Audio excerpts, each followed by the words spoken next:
Going live. Admitting folks.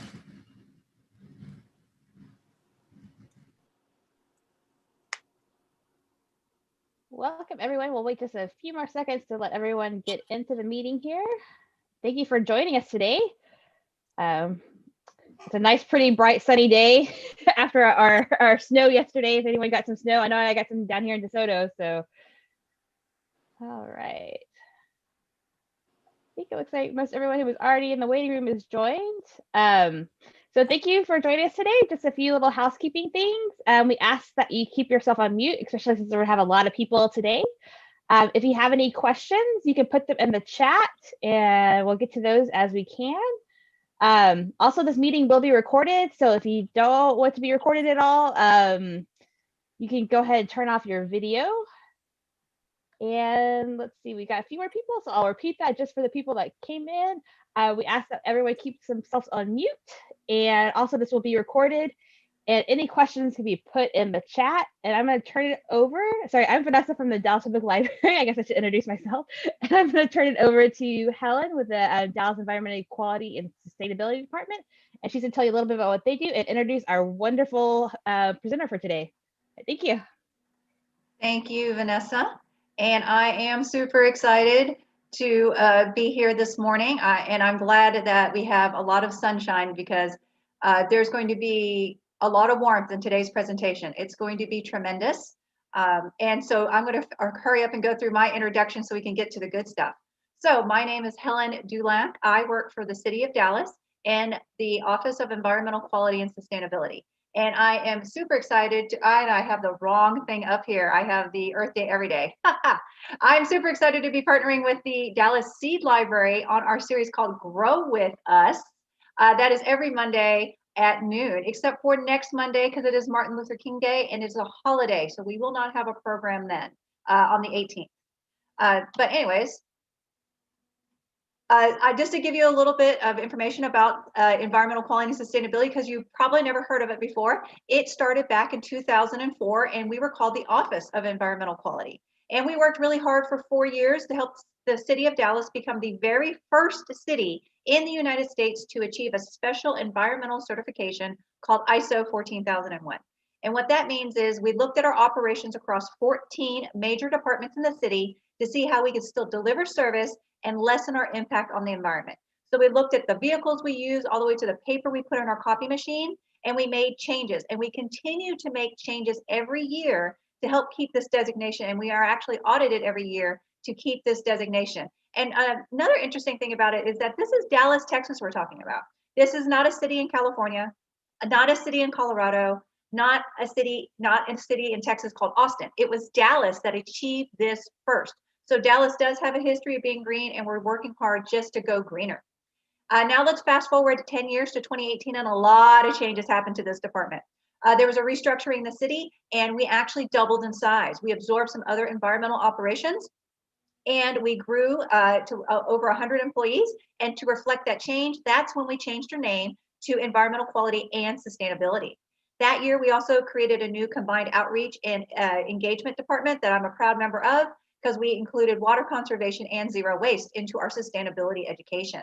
Now, the following year in 2019, Mayor Johnson created an Environment and Sustainability Committee of City Council. They meet the first Monday of every month. Those are broadcasted, they are open to the public, and they're a great way to see what's happening with the green pulse of the city and what's happening with our climate action plan. And then in 2020, just last year, on May 27th, the City of Dallas passed that climate plan. And we are one of the first cities in Texas that does have a adopted environmental action plan and climate plan. And we have a website dedicated just to that. It is dallasclimateaction.com. You can see all 250 pages of the plan there and what the city is doing moving forward for the next 30 years. So I mentioned that the department doubled in size. What you can see in green are those operations we absorbed a couple of years ago. And I'm going to talk about one of those just real quickly, and that is stormwater. So stormwater is anytime water leaves your property. So it could be from your irrigation system, it could be from a hose that was left on, it could be from the rain, or in our case, it could be from the snow melt. So anytime water leaves your property, it actually can pick up pollution and litter as it travels down the street all the way to those big gutters at the end of the street. So those big drains are called storm drain inlets. And they're there for one reason, is to keep the streets from flooding. So they connect that water directly to a stream or a creek, then connects to a lake or the Trinity River. So that water is not cleaned or treated. So if there's litter, if there's bacteria from pet waste that wasn't picked up, or if there's any sort of chemicals that you might have used on your lawn, that's how those things end up in our lakes and rivers. So we just want you to be mindful about what you do outside, because pollution at home does not stay at home. And I mentioned that I'm a member of the Outreach and Engagement team, and we want to empower Dallas to save the earth. And we do that by virtual presentations like this and in person when we're allowed.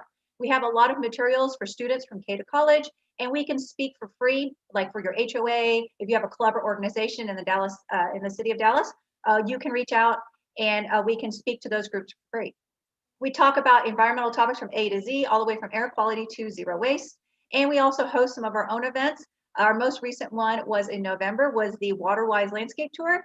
You can see the virtual tour at savedallaswater.com. And what's really neat about that is that there are homes with zero grass. Think about how much water savings that is, how much mowing you don't have to do in the heat of the summer. So take a peek at that virtual tour. And also take a peek at our website, greendallas.net. We have a lot of tips and useful information there. And of course, please follow us on social media. We are Green Dallas TX on Facebook, and we are at Green Dallas on Twitter and Instagram. You can learn about all sorts of cool programs that we have and other neat things that are going on in the city.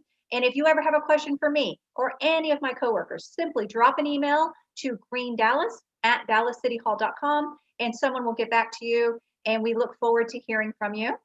And I also want to do a quick reminder that today's session might go over 60 minutes. And if you have to leave, we completely understand. You can see the full recording on the Dallas Public Library's YouTube page.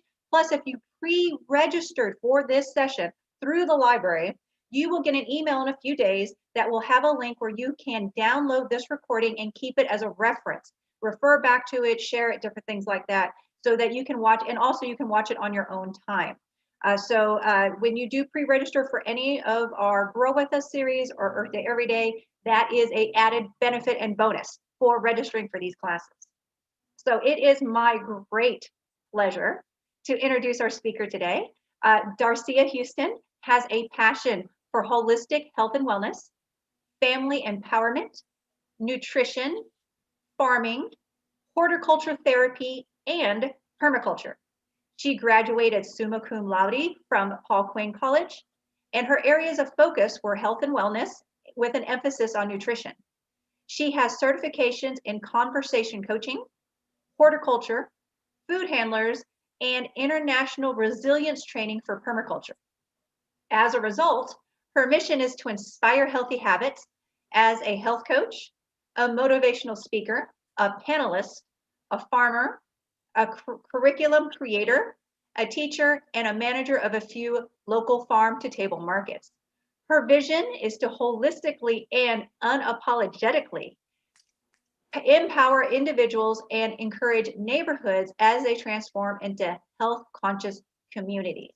And I can tell you, she has been a teacher to me, and I want to thank her for her energy and her passion for this. And I can't wait for her to share her valuable information. And just to let you know, like Vanessa said, please put your questions in the chat. And Darcia will be taking questions. There will be pauses in the presentation for her to address your questions. So Darcia, please take it away. Hello, everyone. It is me, Darcia Houston, also known as Major Melanin, and I am here with the Dallas Public Library today to talk to you directly about greens. So when I went to go look throughout, books and tried to search the internet, I was trying to find out history, where did they start? Where did they come from? But if you say greens and you're looking just for one green, you're going to have to endure or think about the environment in which these greens are being grown. So I couldn't really narrow down anything because greens are everywhere, right? And it just depends on the type of environment or area you have, if you're constantly growing amaranth, or if collards are wild, or if arugula is wild. So it was very, very hard. But what I did learn, and when I went into the health benefits. That is really what brings me to history on anything, are the health benefits. And so when we talk about collards alone, I'm wondering to myself, as you will see later, is it just collards that, when we put together a salad, we'll go to a place and get a mixed spring mix of salad, or, we get more than one, usually lettuce, together to create our salads when we eat them raw.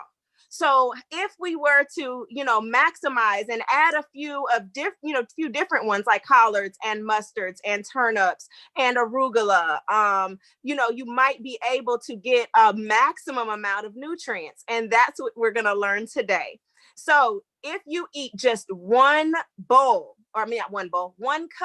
of cooked greens, you are maximizing the amount of, nitrate oxide that is in the body that will go into your veins and your arteries and reduce the amount of plaque that could even live there. So when people want to do healthy things, they're looking at their environment to utilize the greens from that environment. And just by cooking those greens, not so much eating raw. Everybody really believes that, juicing or eating raw of everything is the best, and it can be. But history tells me that we had to cook some of them tough greens. You wasn't out there just always, chomping on collards, which is possible. I had a whole chef come to do an event for me in 2017 at Paul Quinn College, using all of the ingredients on the farm. And for the students, he cooked raw, and he had used the collard, the baby collards for the taco, that was the shell. So it's so possible. But back to the nutrients. When you ingest these nutrients, when you start to even chew or masticate the green in your mouth, it starts to work with the anaerobic bacteria in your tongue, and that starts to create the nitrate. It turns it from a nitrate to a nitrite. And then once you actually digest it and it gets into your bowels, now you've magnified the nitrate, and you're now going to all of the veins, and you're reducing inflammation, you're reducing high blood pressure. It is a huge also source of vitamin K. So with all of that said, historically, if you were also working with the land or having greens around, you were consuming them and they were keeping you healthy. Even if you fried chicken on a regular basis, you were going to be able to receive some sort of health benefit by just consuming the green, and that is cooked. So if you eat raw, you might be able to obtain more nutrients in a different way. But that's like almost like the grape and the raisin. You're still getting two different nutrients, regardless if it was in its natural state or it is actually dried up. It's two different properties. So with all of that said, history led me very, very, in a shallow land. But when I got to health benefits, I started to see that none of us could survive without the green. And the best thing ever, I'm sure many people buy sunscreen if you want to save some money. Greens are the number one thing that will help magnify and reduce the amount of radiation that can come into the skin. So eating greens, especially when, we're in this hard immunity, challenge time, it is sunscreen, it is an immunity booster, and it's a great fiber for you as well. So with all of that said, we are going to watch a first segment of how to actually harvest the greens, which I'm sure I'm doing it from a gardener standpoint. From a farmer standpoint, I'd be out there moving and grooving, and I wouldn't be doing too much talking. But for your all's entertainment purposes and for the love of filming, I did, took some small plants, and I'll show you some things.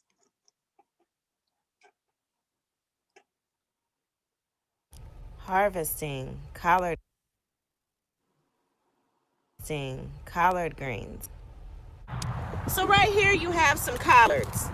We have a lot of rain that came by, and so they're very dirty. But we're just going to make sure that we cut, in my opinion, at an angle, like you would a bouquet of flowers or something.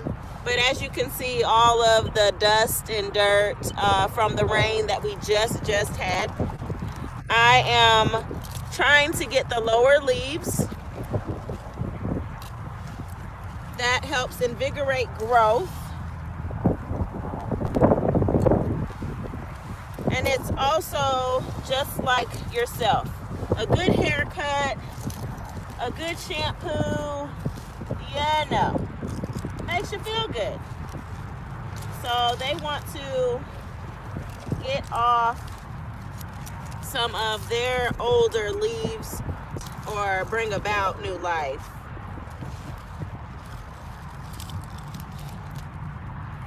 So about this much is what I'm getting off of this one plant. All right, so here we have some more collards. I'm going to, of course, harvest the larger leaf that seemed to have broken already with the high winds and the storm that we had. But I want to give a lot of space to the bottom of the plant. So I've harvested, I'm gonna get this one, but just a little bit so that the plant can still gather sun.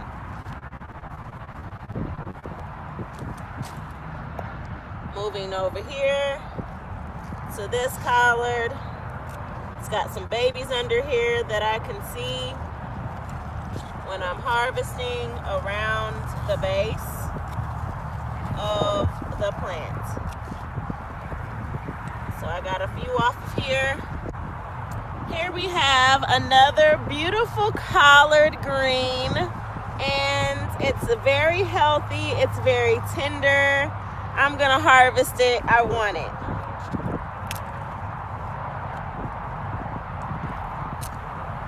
I could very well, if I didn't have pruners, I could take my hand and just break, but I don't want to.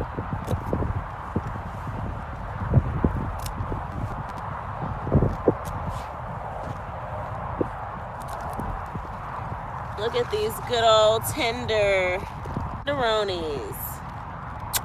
Give them a kiss.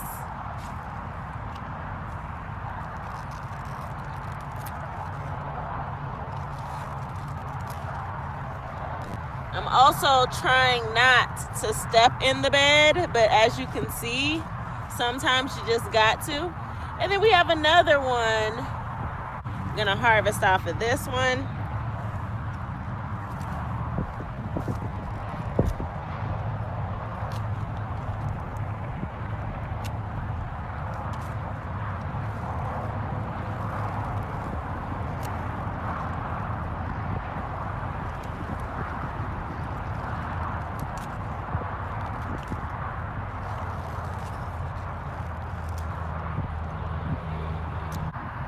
So, the one we just harvested, all of this is older leaves that have been harvested off. We've eaten this many harvests.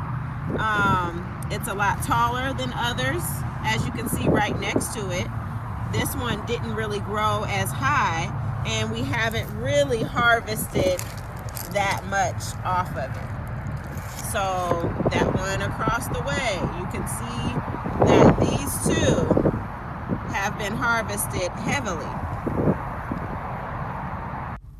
Preparations. Let's get these greens together. First things first, fill up your pot.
As you can see within the water, a lot of dirt, a lot of wood chips from the garden because these were harvested fresh, but it's not that bad.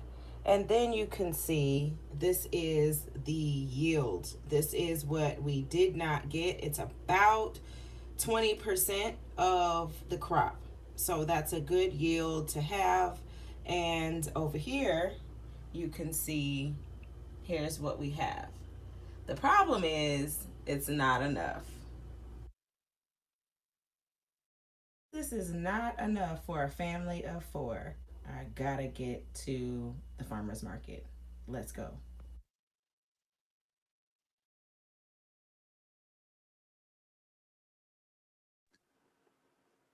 All righty. So we went from harvest, and from there we went to the kitchen. You see that I don't have enough greens, and with that said, I do have to go to the market. What I did share with everybody prior is I just had a lot more people. I really did plan to cook for 2 people, but I had to bump it up. Any questions that anybody has? Yes, we do have a couple of questions. So we had one question. A very astute participant noticed how you look like you were feeling the leaves Yes. before you were cutting them. And so they wanted to ask what you were feeling for or looking for when you were doing that.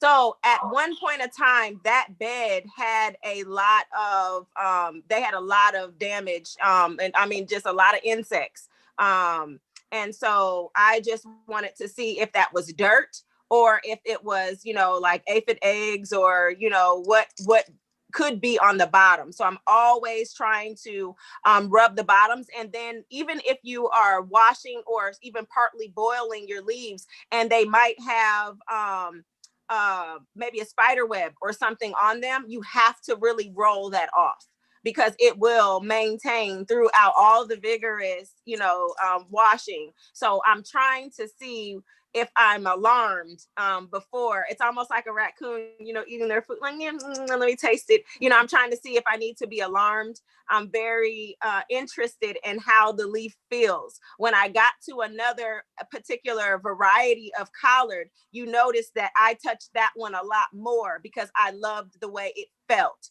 So different plants, even though you might have collards, you might get one or two that might just be a different variety in the seeds. And so I noticed that right away from that one particular one.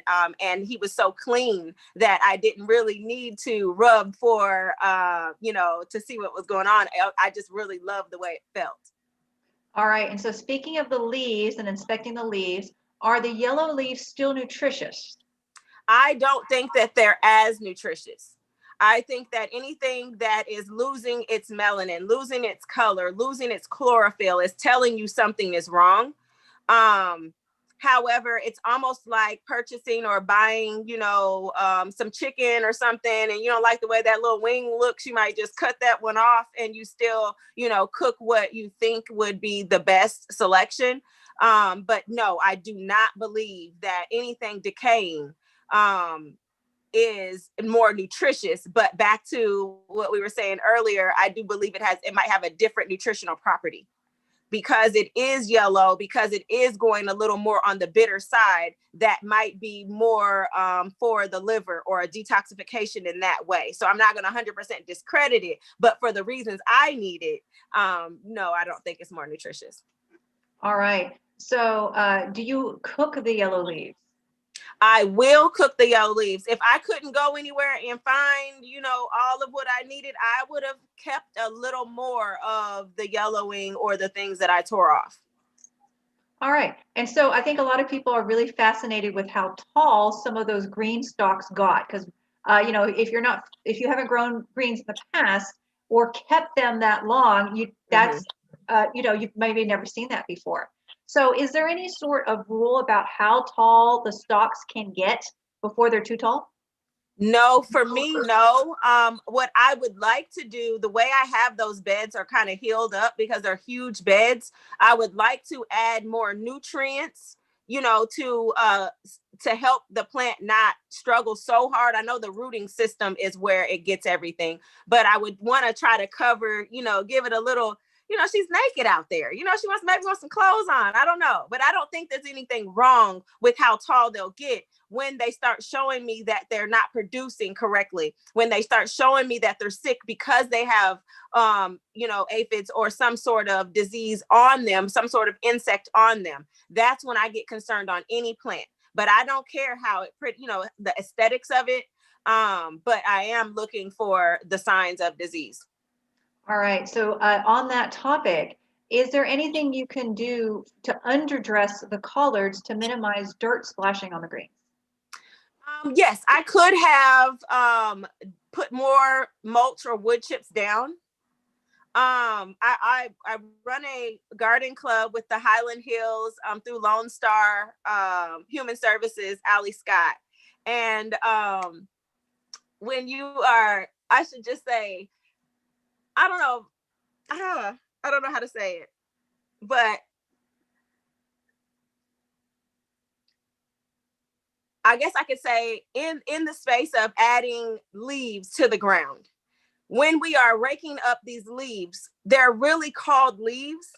And so maybe we should leave them on the ground because they are a mulch that would add nutrients and add all of the microbe life, and they would continue to keep moisture in the ground and, act as a ground cover. So I think that me adding or leaving these leaves on the ground or gathering them up so they could be the mulch would also help, because of the type of material leaves are anyway. They would kind of, in my opinion, help, hold that water. And when I'm watering, I wouldn't splash back as much if I had a lot more mulch and a lot more leaves. But I was about to go spiritual when we talk about leaves. The Almighty gave us all these leaves, and we just make it a point to get rid of them. They don't look good for us. And so, yeah. I understand. There's a whole chant about leave the leaves, leave yes. the leaves. And for many, many reasons, whether it's for gardening, because sometimes pollinators lay their eggs on them and they need to wait to spring to hatch. There's many, many reasons. And there's many, many uses for them, such as composting and stuff like that. Okay, Yeah. So we had some questions about some other greens besides turnip, mustards, and collards. Cool. One is specifically about rainbow chard. Does it do well here in Dallas? When should it be planted? And what's the best way to prepare it? So the best time has been all year round for me. I wouldn't plant it right now because it's way too cold for, baby plants or seeds or transplants right this second. With the inconsistency of weather. But if they're already in the ground, they're a very hardy, delicate little thing. They remind you of spinach in some ways, shape, or form. And I love the fact that it's the rainbow variety, because red is for your cardio, yellow's for your liver. So you see those colors, you already have the chlorophyll. But I relate the Swiss chard to the collard green. I think that, to me, they're cousins because of the bitter. How they could cook and could taste. I personally prepare my Swiss chard the same way I would spinach or I would any of the other greens. I'm not one that's gonna go to the restaurant, y'all, and order this big salad, as healthy as a sister can be. I don't want no salad all the time. I don't want to be crunching. I would rather have a soup somewhere than to actually, eat the salad in that raw state. Then I gotta add dressing. Then I need croutons. I need cheese. It's just too much I need in my life. So I try to make sure that I do spinaches and things of that nature, because I'm also able to add in my onion, which is your antifungal. You're able to add in your garlic, your antibacterial. So you're able to do a lot more when you have something to drink and to, eat on at the same time. But there's been times I didn't have any romaine and we got taco night. I went ahead and slapped that, put them on their tacos, and I didn't think anything other. Green, I'm trying to use it as much as I can. I don't really like Swiss chard. I don't really like any lettuce but arugula and mustards. That's my favorite in the whole wide world. But I do consume them consciously and intentionally on purpose because of the color varieties that they have And if I can't get anything else, Swiss chard is the most dependable green that I can imagine all year round here in Dallas. I absolutely agree. Not only is it beautiful, it is tasty, and it's something that's if you live in an area that has more restrictions, like with an HOA or something like that, it is really easy to add Swiss chard into your landscape because it's so beautiful. Mm-hmm. So it's like an ornamental, but you can eat it. So it has multiple benefits. All right. So we're getting lots of questions, Darcia. Okay. So do you have any tips about some organic treatments for pests? And one particular was about cabbage worms. Okay, so in my personal opinion, you're looking to companion plant. We are in a monocropping mentality, an individual mentality. I go to school, I go to college, I make my life, I got a car, I got a house, I'm successful. But it's so many other things, like, you know, the student union department, or the admissions, you know, state, like the admissions people. Like, there's so many people that contribute to your success. And that's the same thing with growing. If the successor is supposed to be the cabbage or, you know, whatever crop, you're gonna want its crew, you know, its team, its homies, you know, to have its back. And there's some things that just don't grow together. They don't like each other, which is the same thing with us humans. You know, we can't run around and be like, oh, we all just need to get together and love one another. What are you talking about? We don't have, plants don't even do that. They don't even like each other all the time. So making sure that you're planting like onion and garlic, because these were the times, like in October, it was time for you to put your garlic in the ground, right? So that was an opportunity to get a lot of antibacterial, things going on in the ground. And then what are your other winter herbs that go along with winter crops? So that's what you want to think about. Think about when you send your child, think of your crops as your kids. When you send them, you know, to the birthday party, you want their cousins to go with them. You want their big sister to go, because you don't want to get treated no kind of way, you know. So when you plant stuff, you want certain people, you want people to roll up with them so that they are protected. And a lot of times insects are deterred with the herbs. So think about incorporating herbs into your gardens. All righty. And so now we have a question about mustard greens. Do they have the same properties as the other nutritional properties as the other greens? Because this person in particular loves the mustard greens.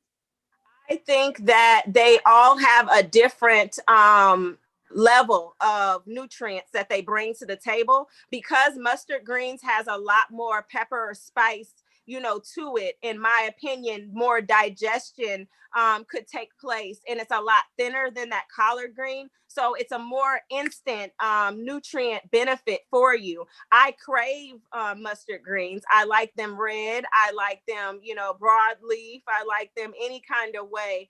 But I love the spice and the heat about them. So I don't know if it's any better, but I do know they have a different property, and you have different varieties of different crops. So when you'll see later, we're going to incorporate a red not a broadleaf because it's a baby, but a red baby leaf, you know, mustard green within. And I'm just thinking of myself and saying, okay, well, it's the first of the month. I'm already detoxing. It's actually the first of the year, and the sister's trying to lose weight around these parts. So I'm trying to get all of the colors I can in one meal as soon as possible. Absolutely. Okay, so now we're getting a lot of questions about like growing greens. So what I'm going to do is I'm going to hold those, okay, so we can get to some of the other videos. Yes. And so all the questions you have about growing greens, I will ask those to Darcia after we get done with the video segments. And we're going to, so we can see the other information she wants to share with us. And I did see there was a question about mixing greens, and that's going to be addressed in the next video. I know. And then, okay, and then we also had a couple questions about cooking greens, and some of those will be addressed in your upcoming video. And if they're not, we will definitely ask those to Darcia. So, yes. Are we ready for the next video? We are ready for the next video. All right. All right.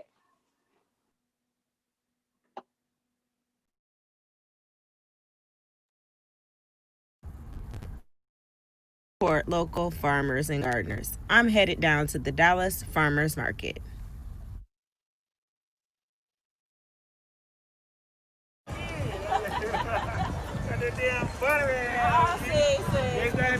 Yeah, been doing good. Right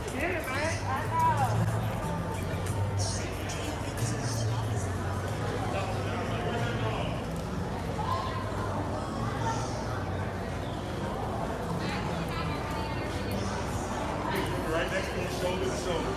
Hey, Happy New Year.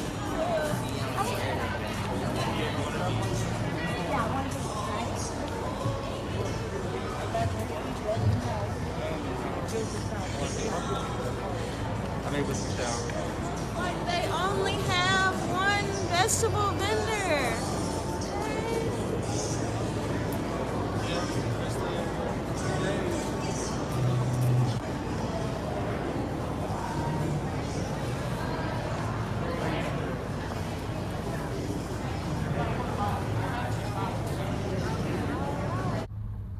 Now, he doesn't have collards, he doesn't have big mustards, but baby leaf $3 and the turnips are $3.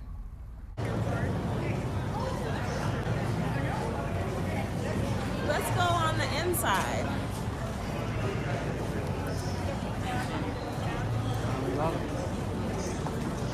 Oh my gosh, there is like no greens out here.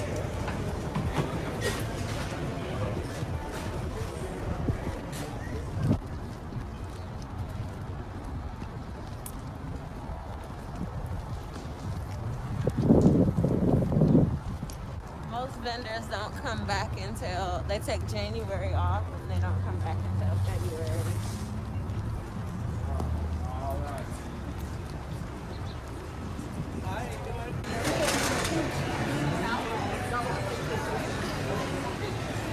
Hey, Chris.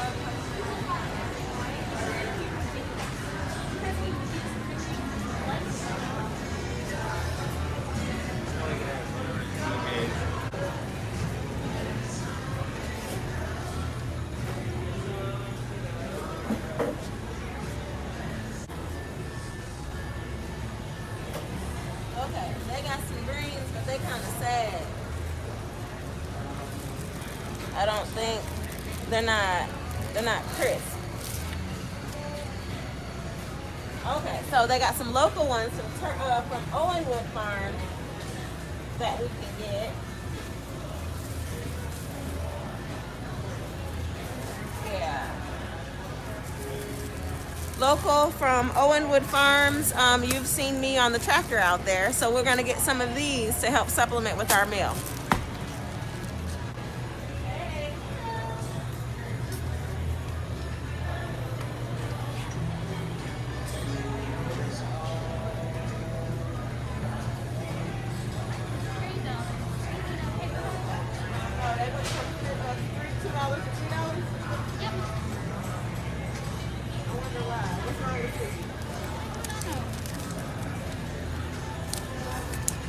It's to work on this little farm, so I'm gonna go ahead and do it. Oh, and I'll take a bag.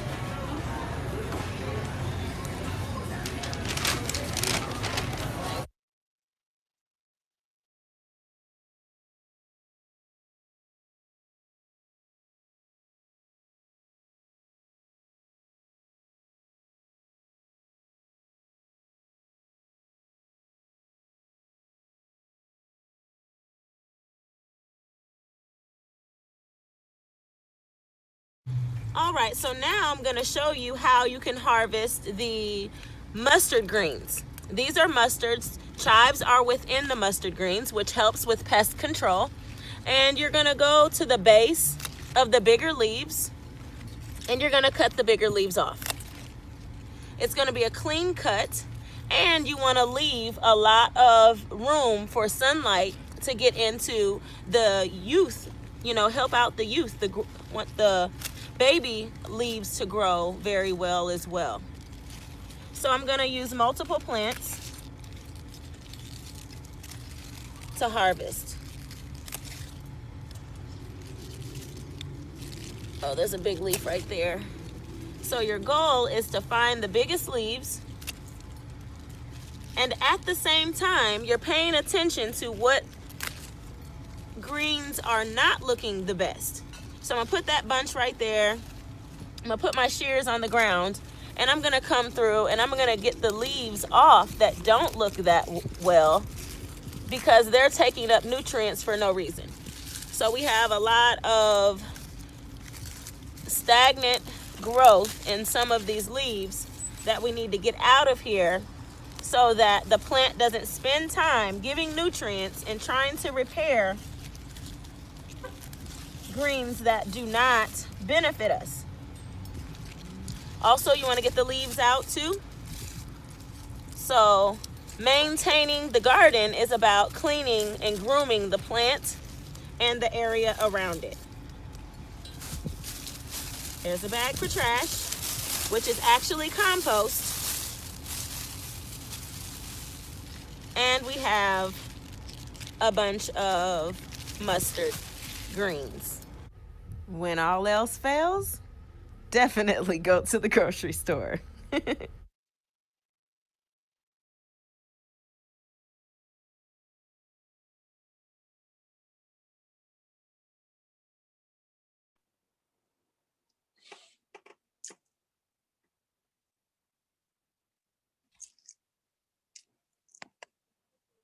Hey, hey.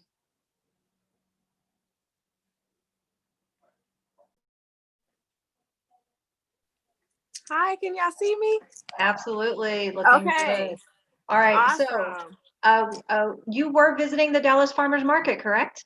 Yes, I went down to the Dallas Farmers Market, already understanding that most of the vendors were not going to, be there. They take the downtime of, after Christmas, the holiday rush, and they usually come back in February. So I kind of knew that going, but that is my first goal, is to go support somebody local before I go and support a conglomerate.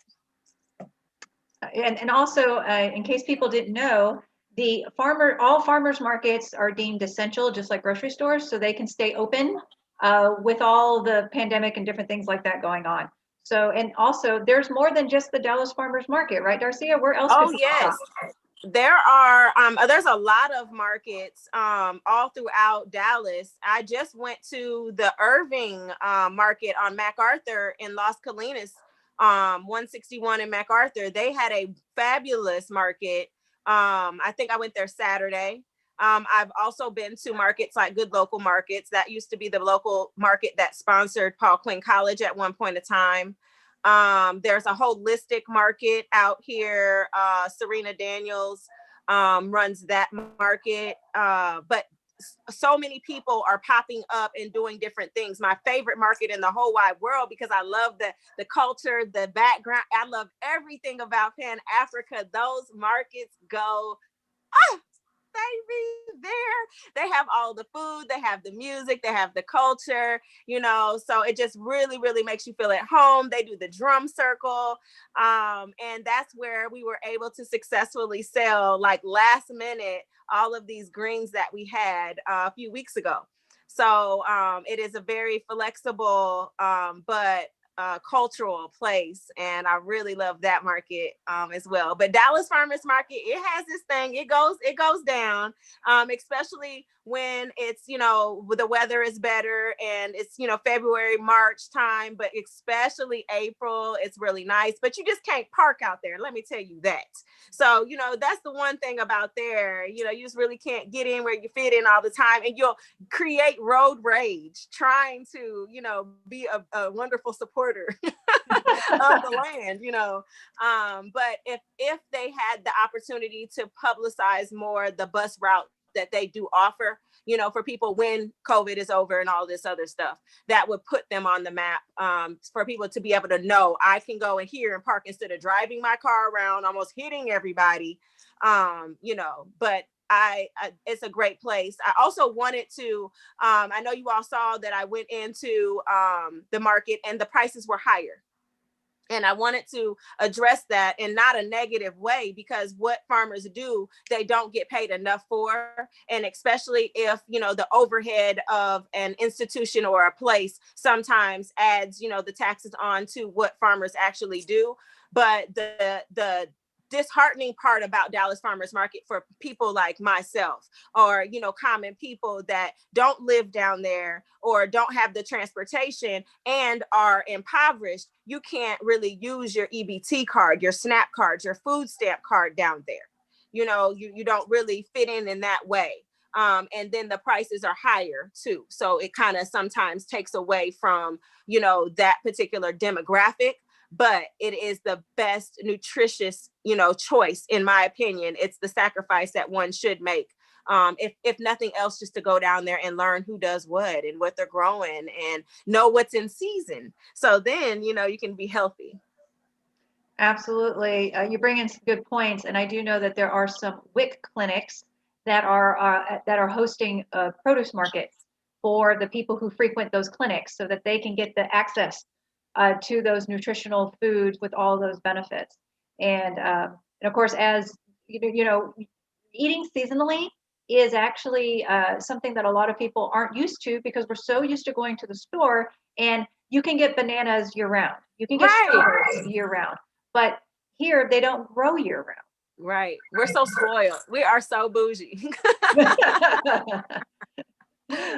All right. So we had some questions about okay, growing greens. Would you like to talk about that now, or you want to wait till later? Well, I mean, we can talk about that now. We can go there. Okay. What do they want to know? So one question in particular was about growing greens in containers, so like large pots. Mm-hmm. About what size pots they should be using, and if do the different greens require different size pots, and then also about how much sunlight they need.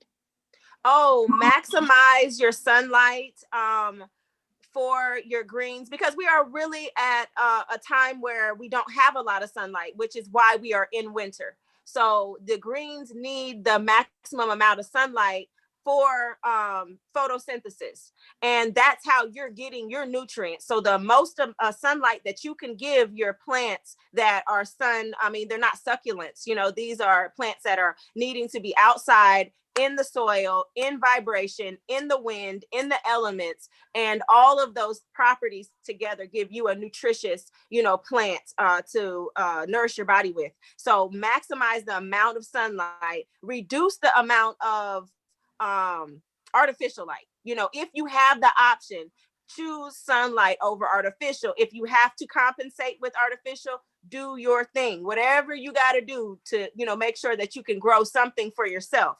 But as far as growing them in a big pot, I'm not too savvy on sizing. However, and let's say 15-inch tire, I can talk about tires, 15 to 18, you know, to 20-inch tires. In a 15-inch tire, I might put 5 or 6 plants. And the reason in my opinion, I'm okay with that is because I harvest heavily. If I am a family of just, you know, 2 people, you might only need three plants, you know, so it really depends on what your demand is. And because I also know that spacing is almost like throwing a whole bunch of seeds in one space, it's forcing these individuals to fight for resources. And that's what you see in your urban projects, in your urban settings. You only have one set of resources and all of these people cramped on top of each other. That's the same for the plant. So when we go to plant and we're just getting happy, we like seeds everywhere. You get a car, you get a car. We just out here generous, you know, which is great. But at the same time, it can hinder your ability to get the nutrients needed, and it might yellow out your plants because their nitrates, their balance, pH balance is going to be off regularly. Because I need this, I need that, like a daycare, a bunch of kids. I want it too. I want some. You said you was gonna give me some. So you're always fighting. But the seed package will have the spacing. And the reason I'm saying that is because I planted garlic, and I planted like 3 different varieties, but one of them was like elephant garlic, right? So its spacing was going to be a lot different and a lot bigger, even though it's garlic. So just make sure you read and pay attention. And if your label isn't clear, I've had some that I'm like, what are they saying? This is English, but I don't know. So I just, you know, Google Google is my friend. I think we chill on Fridays. Yeah, I spend a lot of time on Google too. All right, so do you think 6 to 8 hours of sunlight is good for growing greens? I do believe that because that seems to be, I mean, yeah, I think 8 hours of sun is great. I know that some people have the challenges. I do as well in my townhome growing. It's different than growing on the farm, but I use mirrors on the inside to maximize the position of sun I'm getting. But whatever is available, that's what you got to work with, but as much as possible. And then it's not even just about the sunlight, everybody, it's also about the moonlight access. You know, you must we sunbathe, but we must moon bathe at the same time because it's a balance. So if you know you got plants and they're in the window during the day and you shut the curtain at night, they don't have that vibration of the moon as well, that type of reflection, especially if you're growing things like nightshades, you know. They're going to have to thrive off of that moonlight, but we thrive off of sun, but they still need that connection. So think about bringing your curtains around your plants. That's fascinating. I never thought about that. All right, so we also have some questions about when you're growing greens about fertilizing. Can you talk about what kind of fertilizing the greens need and the best types of fertilizers? So I actually haven't fertilized with a fertilizer. I went and got what is it? Mushroom mulch. I went and got organic compost, and I've just been building the beds with this compost as we speak. And that seems to have perked up the actual collards that I have. The sage was like on its last leg before I did this. The Swiss chard seems to be responding well to it. I personally also planted a lot of radishes around for, I guess, you know, ground cover and nutrients so that they could share. Bacteria doesn't travel, as you all will see on these like Lysol commercials and stuff. They'll show you like the bacteria on the counter and you need to go wipe it up. You know, it doesn't move like it's supposed to, but the plants need bacteria and they need fungi. So when you plant radishes, they have the long root systems to help bacteria and fungi communicate with each other, to give and release and share and have this communication with your plants. So don't always look to use, you know, some sort of fertilizer, but look what's supposed to be in the ground, what kind of thing that can penetrate deep in the ground and like germinate fast. And that is your ground covers, your rye and things of that nature, but also something that could be useful for your chickens and or yourself are those radishes. And those radishes are also immune driven right now. They're good things for tumors. And your daikon radishes, women can take baths in them to reduce, you know, internal tumors. So they're just very, very good for the liver and detoxification. I had no idea about bathing in daikon. Daikon is my favorite radish. That's basically the only one I want to eat. Right? And yeah, I love daikon radish. All right, so do you have much experience when you're starting greens about whether you're like, you know, starting them from seed indoors and transplanting them or just sowing the seeds directly into the ground? Could you talk a little bit about that? Yes, I have experience with all of them. When I didn't have experience, I was that one, you know, you get a car. I was throwing seeds everywhere. Everything is germinating. And it wasn't a wrong way because I just had to have the discipline to go back and actually pluck out the ones that would be challenging later. You know, if you saw too many together, then, you know, however you look at it, it could be more work in the end to actually just plant wherever you want. Then you can use a seeder. You know, you can actually put some seeds in a seeder and you can walk in your circle or your line or wherever you're actually, so that can give you an accurate, you know, kind of count where your seeds will be laid. And then you can go behind the seeder and, you know, throw some soil on top. I also have those are outdoor, of course. And then I also have the experience of starting all of my seeds when I was working at Paul Quinn College. We would start all of our seeds in the greenhouse and then take them out for acclimatization or to get acclimated on the outside before we actually put them in the ground. So it was like a 3-step process. And I would start the greens usually around fall.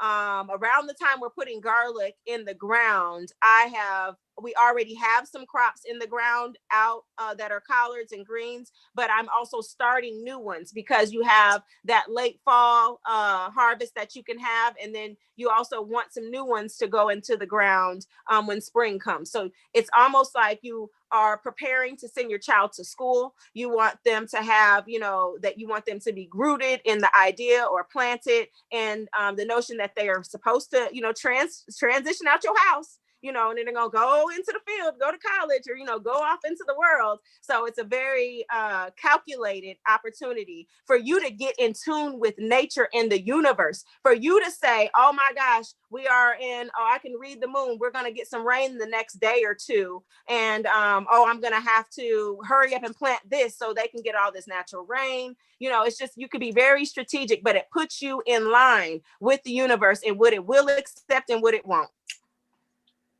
That's a kind of good advice for all parts of our life, not just our gardening. So, all right. So we have, looks like we have some more questions about cooking greens, but that's in our last video. Yes. So I'm going to save those for after our last video. So I think we're ready for the third one. Awesome.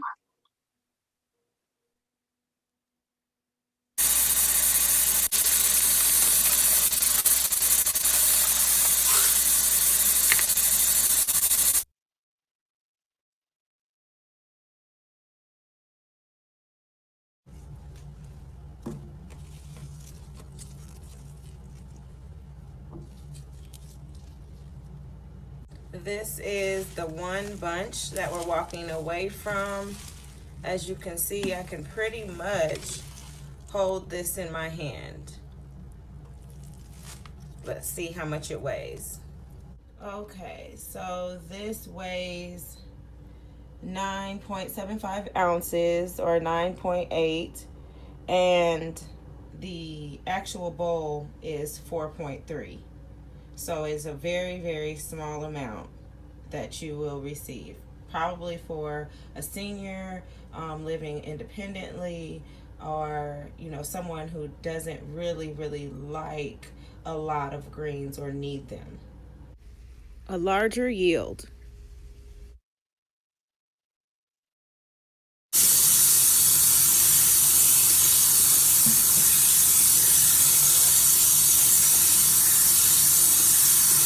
A pound,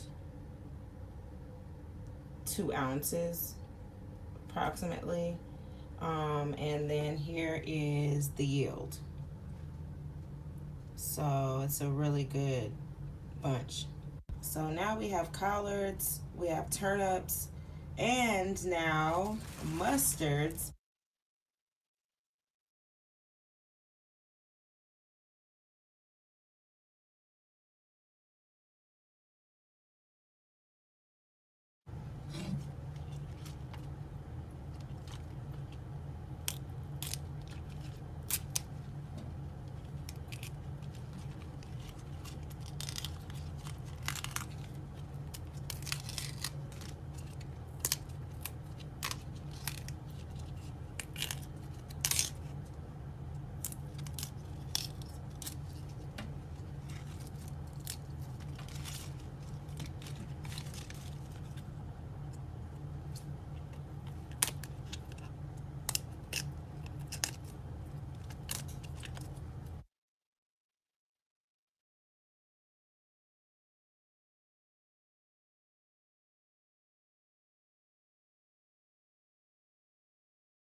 Second rinse.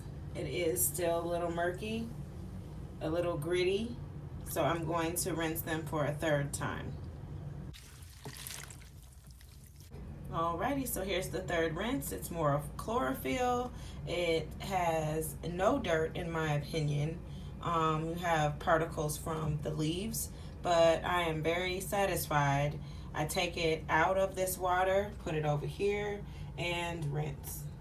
I've placed all of the greens. This is all of the poundage you saw in this pot.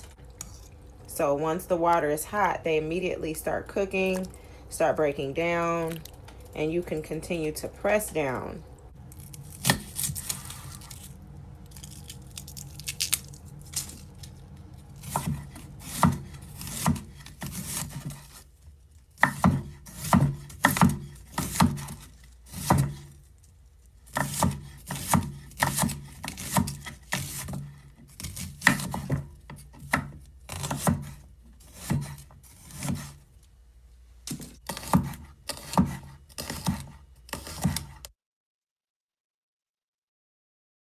So you have a lot of play now. Now you can push it almost to the bottom.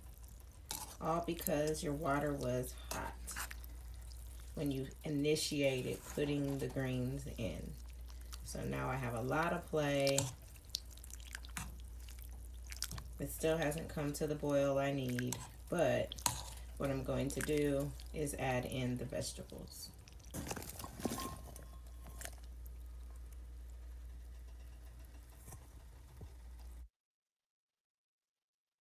Half a frozen jalapeno,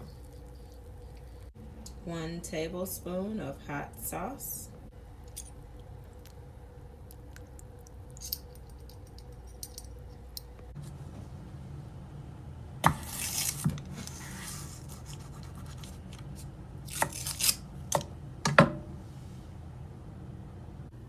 everything is starting to cook in. Okay, everyone, we are done. This is a 30-minute recipe. However, I started working and I forgot, so they've been down here an hour. Extremely good. I can already tell that they're tender, and yeah, let's dig in.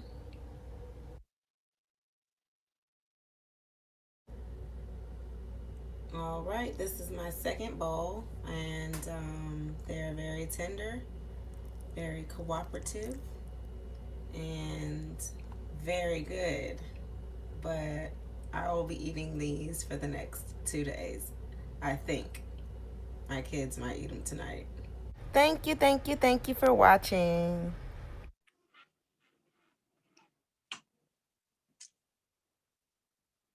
Hey, hey, hey. And what is that you have with you? I got me some greens, y'all. I'm trying to lose weight. I hope I told y'all that. COVID got me sitting down. I done picked up some weight, and the greens will help me take it off. This will be testimony. These are not actually the same greens. I've cooked more since. I don't know if you all know that my kids and my family are giants. I'm the shortest one. So they eat a lot. All right, so Darcia, do you always mix your greens, or do you ever sometimes cook like just collards or just mustards? Yes. When I planted at Friendship West, back in, like August, we had some like summer variety of collards, and I was able to harvest just collards and was cooking just collards. And then as the fall came about, I was able to do collards and then kohlrabi leaves. So that's what I was doing. And then as we started to plant the mustards, went on into mustards, kind of left the collards alone because they ended up getting sick. So yeah, I kind of move around, and if nothing, it when in doubt, Swiss chard. I think that's a new motto we're all going to adopt. Okay, Yes. so some questions specifically about cooking your greens Mhm. is how long should collards be cooked, and how much water should you use in your pot? Okay, so I learned my recipe. I work closely with Lincoln High School Culinary Department. That's why I do their culinary garden. I work with DHK Wellness Strategies. She has a 30-minute recipe. Usually back in the day, not even 2 years ago, y'all, I was cooking my greens 3-4 hours. You know what I'm saying? I was trying to get that stock together in my life. I couldn't understand the stock was holding me back. So because I have a culinary background, I don't know, just like I'm telling you, leaves are supposed to stay, you're supposed to leave them. I mean, the stock is probably supposed to go into the stock that you can make. So I was like, let me use the stalks for the stock. I do not like to compost brassicas though. So I do not like to put them into my compost pile. Reason being is because when it's time to cook them, you already see it's going to take hours for the stalks to break down. Well, when you put them in your compost, in my personal opinion, that same thing happens. And then you create a lot of disease because they're not breaking down in the same ways as everything else. So it's disproportionate. So my goal is to burn those, add them later to the compost pile. But I forgot what the other question is, but definitely using, when I use the water, I'm really not estimating how much water I need initially. My whole goal is to make sure that the water is hot enough to submerge the greens and start breaking them down instantly upon putting them in there. So of course I'm picking up my hands, using my hands and putting them actually in from the strainer. I'm not like dumping them because they'll fall all around and the water's just not ready. So I'm picking up a little, pushing it down, picking up some more to put it on top of that. And then once I get to a level of resistance, I might need to pour out some of that boiling water. But it depends on how many greens I have. That 4 pounds was a lot. I typically would make, my average pot of greens is about maybe 3.5, maybe 3 pounds, I haven't really done, I was surprised that all of that fit in that pot. But water will boil over once it really starts to boil. So you'll be a good manager of saying, okay, the water's too high on this right now. And does that also mean that I see that I am a family of 2, I have all these greens now? What you could do instantly, because it's considered blanching, if you put them in there and you see, oh, this is going to be too much, hurry up and scoop them out, put them in a Ziploc bag, get all the air out of it, and save them for later in the freezer. So you've blanched them, they're ready to go when you want to pull them back out, if you find yourself with too much, greens for the pot you want. But ultimately, if I'm looking for a collard green or a green soup, then I might have way more water and a lot more onions. I might have put 2 onions or, a bell pepper in there. I would have added some more of the things that I really like if I was trying to go soupy. But for this weight loss thing, I need to feel full. So I really did a lot of greens with very, very little juice this time. That's interesting. And so it sounds like one of the secrets to decreasing your cooking time is removing the stems, because that's the toughest part of the green. Yes. And the collards, the majority of it is the collard, because it's the stalk, but it's also the veins in between, the harder, bigger ones. That's why I took that time on that one video to show you. I'm going to remove these ones just because I see that they're they were a little healthy. And it's not a bad thing that they're this healthy, but it can be hindering to you, all of a sudden going to think you're getting ready to get this soft, leaf. And then you got this hard vein or stem in the middle. Okay, good points. And so we did have a question about some other greens. So we had someone who said that they tried water spinach and they really enjoyed it. That they added garlic and fish sauce to add some saltiness and some flavors to it. And they're interested in trying pea leaves. And so do you have any experience cooking pea leaves? I do not. I only have experience in growing pea shoots. And once they have, about to go bad, I might saute them, but I don't have any experience with that. That's cool. I know, and I bet you those are actually really tasty. Right. They just look super tasty. All right, so I really, really enjoyed your videos. Is there a way that I could watch them again? Definitely. I will put in the chat my YouTube channel. You could definitely go there and watch them after we get off, or you can definitely go through the library. When they send out their link, they will have the recorded video along with all of this wonderful education that we provided today. But yes, I will put my information in the chat. All right, that's perfect. And also, when we get the email sent out to those who pre-registered, we'll make sure to include that link into that email so everyone can access these videos for reference and to see them again.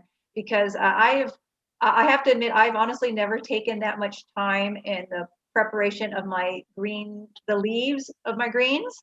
And I admit that I know some people might call it cheating, but I like to use a pressure cooker. I put my greens in a pressure cooker, but I do trim, like especially like you talk about the collards, the really tough stem part. And Yeah. I've had pretty good success with the pressure cooker. And I think it's a little more forgiving too, and it's quick. Yes, and like the crock pot or whatever, the crock pots as well. You know, anything that gets you to the level of consuming the produce. I mean, do what you got to do. If you got to turn that oven on, I've cooked greens in the oven, y'all. I'll tell the kids turn on the oven at a certain time, and then I get back and I'll call and say, go ahead and stir, take off the lid and stir them, or something of that nature. So I mean, beans, greens, whatever it is you have to do in these hard times, your immunity is challenged. Please use these items, use these recipes to get in balance. That's a really good point. Okay, so we have just one more question about when you're washing the leaves before you're preparing. Do you use warm or cold water? So I was using warm water. The each time I rinse. So the first time I'm rinsing them off with cold water. They're dirty, and I'm actually kind of spraying them before. You didn't see me like, spraying them and everything. And then I'm kind of like, just the bunch though. And then I'm putting it in the water, and that's all cold. But as I continue to go, it gets warmer and warmer. And that last one, when you seen that the water was green, chlorophyll-ish looking, that's because that water was hot. And then I'm putting it in the hot water. I think of life in cells, very, very similar to ours, in the sense that when we start planting in the greenhouse, we take them out of the greenhouse to let them get adjusted, and then we put them in the ground. So it's about that adjustment. I just respect life or whatever in that sense. So I'm like, get them warmed up, so it's cold water, it's warm water, hot water, and then boiling hot water for me. That's actually, that's a good process, I think, to do it that way. All right, so it looks like we are getting a lot of thank yous for your sharing your knowledge and information and your enthusiasm with us. And also, I wanted to remind everybody that we will not have a session on the 18th, this coming Monday, because it is Martin Luther King Day and the city of Dallas is closed. It's a city holiday. We will be back on the 25th with a session all about seeds. So there was a lot of questions today about like seeds and planting your seeds and seed depth and how to read a seed packet. That was one of the things Darcia said, that there's a lot of information on some of those packets. So we will have Dawn Cleves, who's the Richardson ISD School Guard Coordinator, with us, and she is actually going to go on an in-depth presentation about seeds.